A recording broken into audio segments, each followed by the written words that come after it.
Hi guys! Ngayon ay isi-share ko sa inyo kung paano mag-celebrate ng Pasko ang mga British. Ang una, kung ano ang mga niluluto nila para sa kanilang Christmas dinner. Meron talaga silang litson na turkey, pero hindi ako kakain ng turkey kaya manok ang lagi naming ililitson kung dito kami mag-celebrate ng Christmas. At syempre, hindi mawawala itong pigs in blankets. Maraming mabibili sa mga supermarkets pero mas gusto ko ako ang gagawa ng sarili kong pigs and blankets. Masarap ito na pang side dish kasama ng litson manok or litson na turkey. Meron din kaming gamon. Yung gamon guys ay cured meat yan, parang bacon ba? Tapos, iluluto mo yan, gagawa ka ng sauce. Yun. Isa din yan sa mga menu nila kung Christmas dinner. Iba ang celebration dito ng Pasko. Hindi katulad sa atin sa Pilipinas na meron tayong Noche Buena.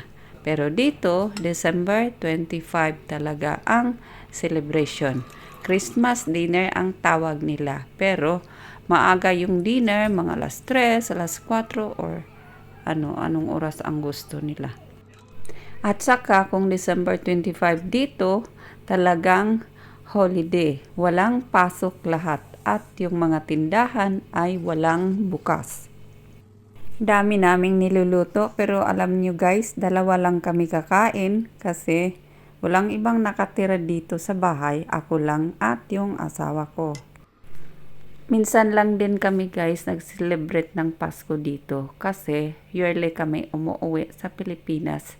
Pero ngayon na year, nag-decide kami na dito muna mag-celebrate kasi may importante kaming inasikaso. May gulay din pala guys sa kanilang Christmas dinner. Ito amin may parsnip at saka carrots at saka di mawawala yung Brussels sprouts. So, yun na yun ang nahanda namin na simple na Christmas dinner. May mga roasted potato. Ayun, niluluto namin. Yan. Saka, syempre may drinks. Akin fruit juice lang. Wine yung sa asawa ko. Saka yung Brussels sprouts. Present talaga. Boiled lang. Luto ko niyan. No desserts na kasi busog na talaga kami guys. Ito na lang kinain namin. Mint chocolates, partner ng tea. After dinner, opening na ng mga regalo. Una namin binuksan itong pinakamalaking box galing ng mga boss ko. Kunti lang pala guys ang maipakita ko sa inyo na nagbukas yung asawa ko kasi ayaw niya yung marami siyang video.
from each other. Not good stuff.